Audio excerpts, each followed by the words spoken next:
दोस्तों नमस्कार, मैं रवि पाल।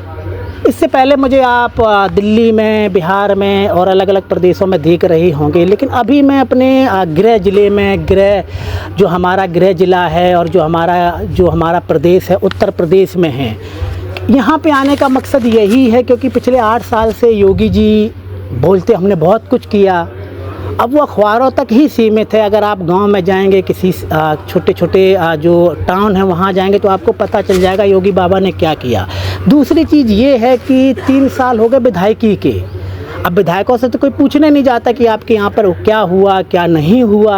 अब हम जैसे लोग जाएं तब तो विधायकों को जवाब देना पड़े कि भैया हमने यहाँ पर इस गांव में ये कराया वो कराया। चुनाव के टाइम आ जाएंगे, घोषणाएं कर देंगे। तीसरी चीज़ एक और है यहाँ पर कि अभी क्या है, प्रधानी के और जिला पंचायत के चुनाव आने वाले। प्रधानी के चुनाव उत्तर प्रदेश में इस प्रकार से होते हैं कि लोग एक दूसरे को मारने पर तैयार हो जाते हैं, लाखों रुपये खर्च कर देते हैं और जब चुनाव जीत जाते तो वो काम नहीं होता जो सबके लिए काम करना चाहिए। तो अभी मैं कालपी विधानसभा में बैठा हूं और कालपी में जो विधायक हैं वर्तमान में विनोद चतुर्वेदी। अब यहाँ के लोगों से बात करेंगे कि विधायक जी कितनी बार आए, पहली चीज़। दूसरी चीज़ एक और हम समझेंगे कि 8 साल में बाबा जी का कैसा काम रहा। तीसरी चीज़, मायावती यहाँ पर अभी एक्टिव हो गई हैं कि 9 अक्टूबर के बाद 4-5 उन्होंने सभाएं की हैं। तो हमारे साथ एक बुज़ुर्ग मौजूद हैं, उनसे समझेंगे यहाँ की राजनीति के बारे में और विधायक के बारे में। अब पहले तो मुझे अपना नाम बताएं। नाम बताएं पहले आप मुझे। राजेश। विनोद जी का काम कैसा रहा? पहले हम विधायक पर आते हैं कि तो कि 3 साल हो गए ना उनको। नहीं, वो तो बात अच्छा है, मगर यहाँ विधायक कभी नहीं आए। अरे आए होते तो मैं आपसे क्या झूठ बोल रहा हूँ। तो अपने यहाँ पर नहीं आए, कहीं और आपने शायद सुना हो कहीं और पे जाते हैं या फिर जीतने के बाद उनका कोई मतलब नहीं होता है, जैसे आपका क्षेत्र है, देखने आए हर साल हर 6 महीने में। भाई देखो, मेरी तो विधानसभा माधोगढ़ पड़ती है जी। मैं कुठौन में रह रहा हूँ, यहाँ पे नाती पोता पढ़ते हैं जी। तो यहाँ पे मैं अक्सर देखता हूँ जी कि यहाँ पे जो बड़े नेता लोग हैं बहुत कम ही आते हैं। जब उनका मकसद कोई हुआ या कोई सभा हुई जी तब आते हैं। जैसे कि निषाद पार्टी से संजय जी अभी आए थे अप्रैल के महीने जी, है ना, और फिर इसके बाद तक से अभी कोई नहीं आया। अच्छा, एक चीज़ और हमें बताएं कि 8 साल से योगी जी हैं, कैसा रहा काम? कि अपना सोशल मीडिया पे तो बहुत कुछ दिखाते, हमने बहुत कुछ किया है, लेकिन भाषण देने की कल ही जब वो बिहार में भाषण दे रही थी, वो तो एक अलग का टॉपिक है, किसको क्या बोल जाएं। उनका काम कैसा रहा उत्तर प्रदेश में अभी तक? भाई देखो, उत्तर प्रदेश में यहाँ के जो लोग दबे कुचले थे तब वो अब तो शेर की तरह जी रहे हैं। क्यों? कि पुलिस भी उनकी सुनती है, पहले कोई नहीं सुनता था। अच्छा। और रही बात है कि चाहे हो या ना हो, क्योंकि ये तो देहात की जनता है, यहाँ तो काम वैसे पिछड़ा हुआ होता है ना। और आल जगह पे लोग काम करवाते हैं, जैसे कोई इकाई निकली है कहीं पे या कुछ हुआ है ना, तो वहाँ पे तो कार्य होते हैं। मगर यहाँ पे तो अभी कोई वैसा कार्य नहीं हुआ है। जैसे आपकी एक सिंचाई पानी का ही साधन चल रहा है पीने का, तो इसकी मान के चलो है जो नाली वगैरह फट गई हैं है ना, पाइप पड़ गए हैं और प्रॉपर कुठौन में इसका यहाँ करीब 1.5 साल से यहाँ पे उसका वो स्टाफ पड़ा हुआ है, चारों तरफ क्षेत्र में पानी की लाइनें। अच्छा, एक चीज़ और हमें बताएं जो हमेशा मैं अक्सर लोगों से इसकी आवाज़ आएगी थोड़ा,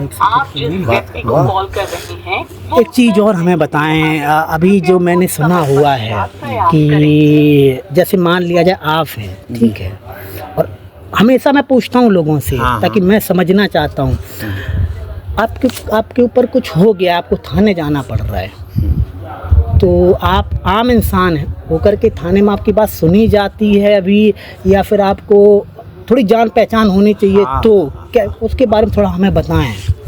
वहाँ पे जिसकी जान पहचान है उसी की सुनी जा, निजा की लाठी उसी की भैंस होती है, कहावत है ना। और गरीब लोग हैं वो बेचारे नहीं कह पाते अपनी बात को, चाहे उन्हें कष्ट पड़ जाए और चाहे वो तो दमंग तो बना ही नहीं पाए, गरीब ही होता है।